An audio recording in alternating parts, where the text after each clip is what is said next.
Hingga pukul 10 waktu Indonesia Barat nanti kita masih bersama di ruang publik KBR bersama saya Rizal Wijaya dan kita masih berbincang soal edukasi bagi calon pengantin untuk wujudkan generasi bebas stunting. Ini bukan hanya menjadi tugas pemerintah saja tentunya ya, soal penurunan stunting menjadi PR kita bersama. Bahkan masyarakat keluarga dari anggota masyarakat terkecil yaitu keluarga seperti itu ya. Baik, dan saya juga tidak sendirian karena masih bersama dua narasumber kami yang terhubung secara virtual pagi hari ini, yaitu Bapak Nopian Andusti selaku Deputi Bidang Keluarga Sejahtera dan Pemberdayaan Keluarga BKKBN, kemudian Direktur Jenderal Kesehatan Masyarakat Kementerian Kesehatan Republik Indonesia, Dr. Maria Endang Sumiwi. Baik, dan di segmen pertama tadi juga sudah jelas disampaikan, Bu Dirjen mengatakan bahwa anemia ini menjadi salah satu faktor ya yang menyebabkan tingginya angka stunting. Karena dari hulu penting untuk dilakukan pencegahan stunting ini, makanya dari BKKBN beserta kementerian yang lain juga pada akhirnya baru saja melaunching yang namanya program pendampingan Satin yang tadi juga sudah dikerahkan sekitar ada berapa ribuan gitu ya. Ribuan, 200.000 ya Pak ya? 200.000 tim. 200.000 tim diterjunkan untuk pendampingan ya. Luar biasa ini. Baik, dan sekarang saya sudah terhubung dengan penelpon, tapi tahan dulu karena ada satu pertanyaan juga yang sudah dikirimkan oleh Ahmad_Subhan27 ya melalui Instagram, yaitu di akun Instagram KBR. Apakah anak bertubuh pendek sudah pasti stunting? Apa saja ciri-ciri dan gejalanya? Pencegahannya seperti apa? Baik, yang ini mungkin akan dijawab oleh Bu Dirjen, tapi sebelumnya saya akan terhubung dengan salah satu penelpon dari Rahel di Jakarta. Selamat pagi Rahel. Halo. Iya, selamat pagi Rahel. Iya. Selamat pagi. Ada pertanyaan apa nih Rahel? Oh iya. Saya mau tanya Pak. Iya kan di Indonesia ini masih banyak ya penyebab stunting. Nah, bagaimana cara orang tua atau masyarakat bisa mendeteksi dini bahwa anaknya itu mengalami stunting? Dan dari usia berapakah kita bisa mendeteksi stunting ini? Lalu, apakah stunting ini hanya terjadi pada keluarga yang kekurangan secara ekonomi? Atau memang ada dari genetik stunting ini bisa muncul, dan apakah stunting bisa disembuhkan secara total, dan bagaimana dampak stunting pada tumbuh kembang anak, serta apa yang dilakukan pemerintah untuk melengkapi fasilitas dan meliterasi bahwa perkembangan serta gizi anak sangat penting untuk mencegah stunting. Terima kasih Pak. Pertanyaan saya diborong semua nih sama Rahel di Jakarta ya. Luar biasa loh. Nah, dibutuhkan nih masyarakat yang kritis, yang pada akhirnya mau bertanya soal stunting seperti ini, kita juga butuh ya Pak ya, Bu. Baik, langsung boleh dijawab. Yang pertama tadi dari Bapak Subhan melalui Instagram ya. Anak bertubuh pendek apakah sudah pasti stunting? Apa ciri-ciri dan gejalanya? Pencegahannya seperti apa? Ini sekaligus menjawab pertanyaan dari Rahel di Jakarta melalui telepon. Silakan. Bu Dirjen terlebih dahulu, silakan. Ya, terima kasih. Untuk stunting dan anak pendek ya tadi pertanyaannya. Jadi apakah kalau anak pendek itu pasti stunting? Memang untuk saat ini yang kita monitor itu adalah perkembangan tinggi badan terhadap umur.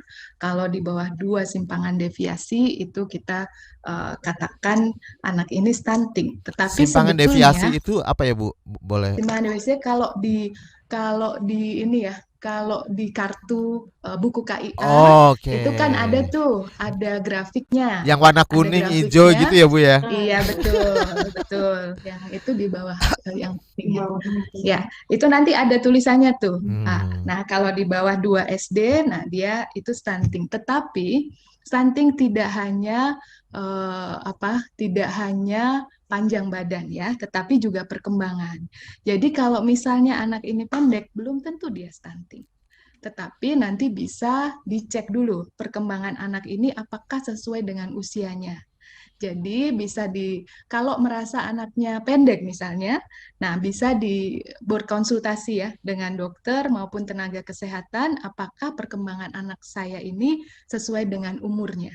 Nah, itu juga ada di buku KIA apa saja sih perkembangan anak yang harus kita pantau, Oke. gitu ya. Kalau Kalau kondisinya sesuai dengan sudah, umurnya, Bu, kalau kondisinya sudah misalnya memang tidak sudah umurnya nih tidak sesuai dengan tinggi badannya nih, sudah terlanjur bisa dikatakan gitu ya. Apakah itu ya. bisa disembuhkan stunting ini? Ya, jadi begini, untuk stunting tadi ditanyakan ya tentang deteksi dini. Hmm. Deteksi dini bagaimana sih di dalam fase-fase 2 tahun yang sangat berharga ini. Jadi yang sangat berharga ini kan 1000 hari kehidupan ya, sampai usia 2 tahun, kita itu sangat bisa melakukan intervensi dalam masa ini supaya anak kita tidak stunting.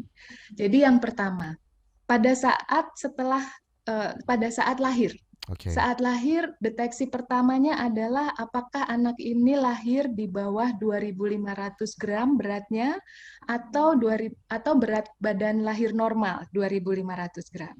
Karena kalau dia lahir di bawah 2.500 gram harus kita kejar.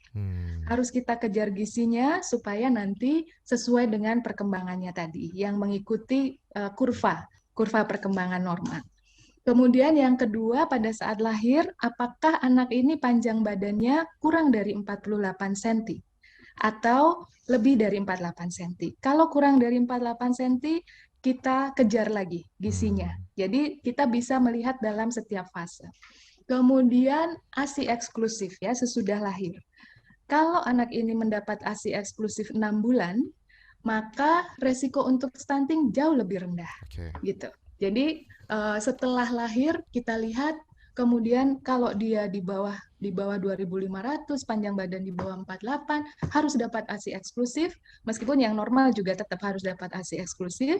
Nah, kemudian diikutin terus dengan monitoring berat badan dan tinggi badan. Jadi selalu mengikuti jadwal, kalau posyandu ikut Imunisasi penimbangan ya. dan pengukuran berat badan dan tinggi badan. Nah, sesudah selesai ASI eksklusif 6 bulan, ASInya harus diteruskan sampai usia 2 tahun, tetapi mulai dilakukan makanan pendamping ASI, diberikan makanan pendamping ASI. Nah, ketika mulai masuk pola asuh, ini ternyata kita mengalami namanya growth faltering ya. Jadi maksudnya perkembangannya itu dan pertumbuhannya kok tidak seperti yang harusnya ada di kurva itu. Kita melihat tuh dari data kita. Ternyata setelah selesai ASI eksklusif, begitu masuk pola asuh, pola makan yang diperkenalkan oleh orang tua, masih banyak yang harus kita perbaiki. Misalnya karbohidrat harus cukup, protein hewani harus ada untuk pertumbuhan anak-anak kita, kemudian tentu saja vitamin dan mineral ya. Jadi apakah kita bisa deteksi dini? Bisa. Di setiap fase sebelum 2 tahun selalu monitor pertumbuhannya dengan grafik atau kurva itu ya, pertumbuhan dari anak-anak kita. Dan bisa dicegah. Tetapi memang yang berharga itu waktu 2 tahun ini ya, 2 tahun pertama kehidupan. Nah, setelah 2 tahun pertama, apakah kalau dia sudah terlanjur stunting, yang kita kejar adalah perkembangannya. Hingga supaya usia berapa, Bu? Bisa sampai dikejar? 24 bulan ya. 24 bulan itu sebetulnya kalau stunting itu kita bilang tidak reversible, kita kehilangan waktu 2 tahun yang sangat berharga. Tetapi kalau sudah terlanjur stunting, yang kita kejar adalah perkembangan anak ini bisa baik gitu. Tapi yang waktu sangat berharga ini yang 2 tahun ini ya. Jadi bahkan sebelum hamil, tadi kan ditanyakan tuh, kondisi yang ideal untuk menikah dan hamil ya. Jadi umurnya harus ideal 20-35 tahun. Status gizinya harus baik dengan lingkar lengan atas itu di bawah 23,5. Tidak boleh di bawah 23,5 ya, harus di atas 23,5. Kemudian indeks massa tubuh, tidak punya masalah kesehatan, jumlah anak ideal di bawah 3 orang. Jarak kehamilannya juga harus kita atur minimal 2 tahun dan juga tidak ada riwayat kehamilan yang buruk. Jadi, ini berarti salah ya mengatakan kalau stunting ini adalah tadi dikatakan sama Mbak Rahel faktor genetik gitu ya, keturunan. dan Oh, dari keluarga miskin, dari keluarga kurang mampu seperti itu. tidak ya, Tidak benar nggak ya? ada faktor ya, nggak Baik, benar betul. baik. Nah, kalau dari BKKBN sendiri nih, kira-kira apa saja nih saran yang ingin Anda sampaikan terkait nutrisi atau konsumsi pangan bagi calon pengantin agar bisa mewujudkan generasi bebas stunting? Jadi sebelum memutuskan untuk menikah, kira-kira apa nih yang harus dikonsumsi nih, Ya, terima kasih Mas Rizal? Mas Rizal dan Bu Endang. Jadi sumber makanan itu bisa bisa apa saja. Hmm. Yang penting kandungan gizinya. Nah, kita kadang-kadang tidak menyadari bahwa di sekitar kita banyak makanan yang memiliki kandungan gizi dan murah, tapi justru itu terabaikan. Apalagi sekarang kan anak-anak itu lebih suka, remaja lebih suka makan makanan yang serba instan ini. Tapi tidak menyadari bahwa yang kita perlukan adalah bagaimana tadi dikatakan oleh Bu Endang, mari kita ciptakan remaja yang sehat ini. Okay. Nah, makanan bergizi itu tidak terlalu mahal sebetulnya, tidak selalu mahal. Banyak sumber makanan dengan kandung gizi yang dibutuhkan tubuh kita yang mudah didapatkan dan murah harganya. Nah, BKKBN ini Mas Rizal ya, sudah menyusun daftar menu dan makanan lokal dengan kandungan gizinya. Jadi yang penting terpenuhi kebutuhan gizi seimbang. Untuk calon pengantin dengan kondisi tertentu seperti anemia membutuhkan makanan yang mengandung zat besi tinggi. Nah ini, jadi jangan selalu berpikir bahwa orang stunting itu karena faktor ekonomi, tapi perilaku juga dan pengetahuan juga ini penting. Tadi kan disinggung oleh Bu Endang. Sekarang remaja-remaja kita ini yang penting langsing. Sudah hamil juga masih mau langsing, kan gitu. Masih mau cantik. Ya gimana mau langsing kalau sedang hamil, kan begitu. Betul. Kalau dipaksa-paksakan, diet dan sebagainya, anak yang janinnya ini yang akan berisiko stunting. Okay. Karena tidak terpenuhi gizi yang cukup. Nah, inilah jangan jadi ibu-ibu yang tidak memikirkan janin yang sedang dikandungnya. Ini. Tapi makanya disampaikan juga bahwa untuk memonitor sang jabang bayi ini, calon anak kita mesti rutin melakukan pemeriksaan ke fasilitas kesehatan seperti itu ya, Pak ya.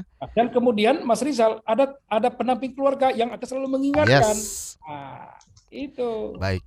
Ya, dan kita tahan dulu, nanti kita akan lanjutkan kembali. Ada beberapa pertanyaan juga yang sudah antri yang siap saya bacakan. Dari sekarang saya akan bacakan terlebih dahulu dari YouTube. Ada Renalia Arinda. Gizi apa yang terpenting untuk diberikan untuk ibu yang sedang mengandung agar anak nantinya tak mengalami stunting? Sebenarnya tadi sudah dijawab ya. Kemudian dari WhatsApp ya, nanti saya akan juga bacakan pertanyaannya dari WhatsApp dari Ihsan Mempawah. Sebenarnya apa yang ditakutkan dari stunting? Apa yang ditakutkan dari stunting ya? Gimana meminimalisir stunting di masa pandemi banyak yang tidak bisa memenuhi kebutuhan hidup?